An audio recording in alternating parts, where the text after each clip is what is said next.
Assalamualaikum warahmatullahi wabarakatuh. Di sini kami dari kelompok 4 akan mempresentasikan hasil diskusi kami pada mata kuliah pembelajaran berdiferensiasi. Di dalam diskusi kami terdapat 4 materi, yaitu perkenalan, kemudian pengertian pembelajaran berdiferensiasi, lalu yang ketiga teori yang mendukung, dan terakhir keragaman peserta didik. Untuk anggota dari kelompok kami terdiri dari 5 orang, yaitu yang pertama Dwi Aqidatul Izzah, lalu yang kedua Mahfiratul Kiptiyah, yang ketiga Erma Puji Suhermin, yang keempat Herma Susilo Putro, dan yang terakhir Aska Nurmaisyah M. Di sini saya akan memulai presentasi yang pertama, yaitu membahas tentang pengertian pembelajaran berdiferensiasi. Apakah itu pembelajaran berdiferensiasi? Menurut Tomlinson 2001 mengatakan bahwa pembelajaran berdiferensiasi merupakan usaha untuk menyesuaikan proses pembelajaran di kelas untuk memenuhi kebutuhan belajar individu setiap peserta didik. Lalu yang kedua ada strategi pembelajaran berdiferensiasi. Strategi pembelajaran berdiferensiasi terdapat 4 strategi. Yang pertama yaitu konten. Setiap siswa memiliki kemampuan akademis dan minat yang berbeda-beda, dan guru dapat membedakan konten yang akan disampaikan kepada siswa. Lalu yang kedua adalah proses. Di sini memiliki maksud bahwa semua siswa memiliki gaya belajar yang berbeda. Guru bisa membedakan proses pembelajaran dengan menggunakan strategi pembelajaran yang berbeda yang sesuai dengan kecenderungan perorangan atau kelompok dalam kelas. Lalu yang ketiga adalah produk.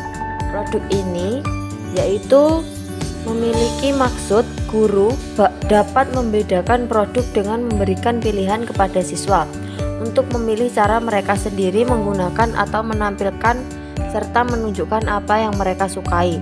Lalu yang terakhir yaitu lingkungan.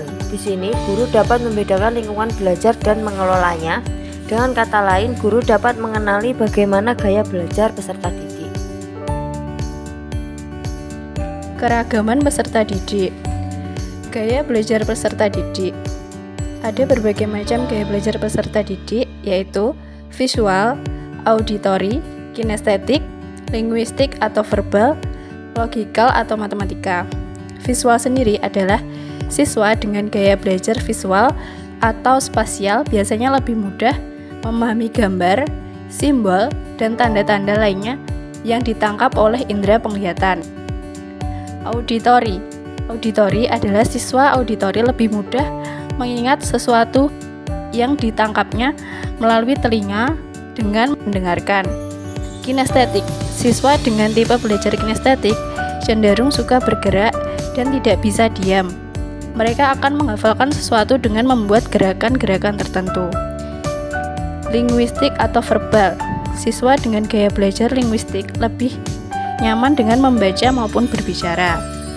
Logikal atau matematika. Siswa tipe logikal sangat menyukai pelajaran yang sifatnya problem solving atau penyelesaian masalah. Berikutnya karakteristik peserta didik.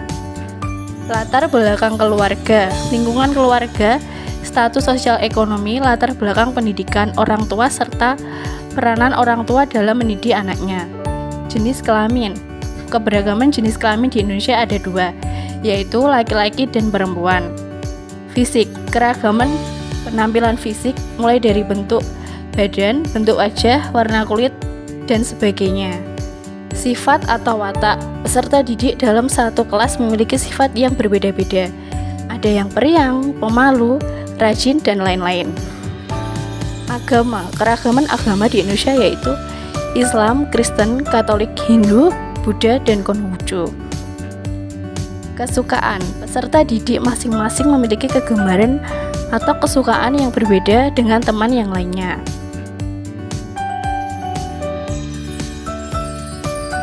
Minat. Aspek kognitif dan aspek afektif. Aspek kognitif adalah Pada aspek kognitif, minat terhadap sesuatu sudah mulai berkembang dan terbentuk, terutama minat terhadap sekolah. Di sini, awalnya anak akan menganggap sekolah sebagai tempat bertemu teman dan belajar mengenai sesuatu yang baru yang belum didapatkannya di lingkungan tempat tinggalnya. Sedangkan aspek afektif lebih menekankan sisi emosional berupa sikap menyenangkan yang dapat berkembang pada hubungan positif. Hal ini berlaku juga dengan hubungan guru dengan siswa. Apabila keduanya memiliki hubungan menyenangkan, maka minat terhadap sekolah juga akan semakin baik, dan begitu juga sebaliknya. Keterampilan peserta didik. 1. Keterampilan berbahasa. 2. Keterampilan matematika. 3. Keterampilan membaca atau menulis. 4. Keterampilan sosial. 5. Keterampilan fisik. 6. Keterampilan kognitif. 7. Keterampilan berpikir kritis. 8. Keterampilan berprestasi. 9. Keterampilan berkepribadian. 10. Keterampilan komputer. Teori yang mendukung.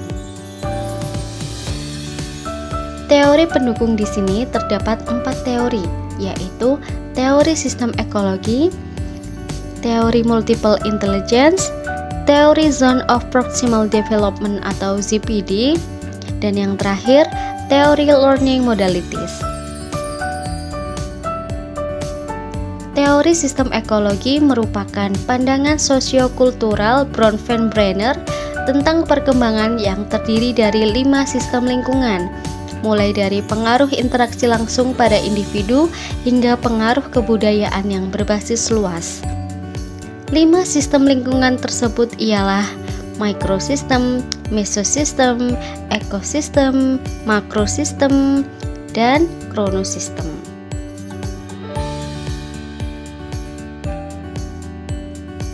Dan yang kedua adalah teori multiple intelligence. Teori ini dicetuskan dan dikembangkan oleh Howard Gardner tahun 1993. Seorang psikolog perkembangan dan profesor pendidikan dari Graduate School of Education, Harvard University, Amerika Serikat. Gardner mendefinisikan intelijensi sebagai kemampuan untuk memecahkan persoalan dan menghasilkan produk dalam suatu setting yang bermacam-macam dan dalam situasi yang nyata. 8 jenis kecerdasan majemuk ialah kecerdasan verbal linguistik, kecerdasan logis matematis, kecerdasan spasial visual, kecerdasan kinestetik jasmani, kecerdasan musikal, kecerdasan intrapersonal, kecerdasan interpersonal, dan yang terakhir, kecerdasan naturalis. Yang ketiga ialah teori Zone of Proximal Development atau ZPD. Tingkat perkembangan aktual peserta didik adalah ketika dia bekerja untuk menyelesaikan tugas atau soal tanpa bantuan orang lain. Tingkat perkembangan aktual peserta didik adalah ketika dia bekerja untuk menyelesaikan tugas atau soal tanpa bantuan orang lain. Yang terakhir ialah learning modalities. Teori learning modalities berkaitan dengan modal yang dimiliki peserta didik dari pengalaman yang dimiliki di antara kinestetik, audio, dan visual. Modal belajar pada peserta didik dapat lebih dari satu. Learning modalities ini biasa dikenal sebagai VAK atau visual, auditory, dan kinestetik. Modalitas kinestetik melakukan sesuatu dengan fisik atau paling tepat digambarkan sebagai belajar sambil melakukan atau learning by doing. Yang kedua, auditory. Menerima informasi lebih mudah melalui mendengar. Dan yang terakhir, belajar visual adalah menerima informasi lebih mudah melalui gambar. Terima kasih atas perhatiannya.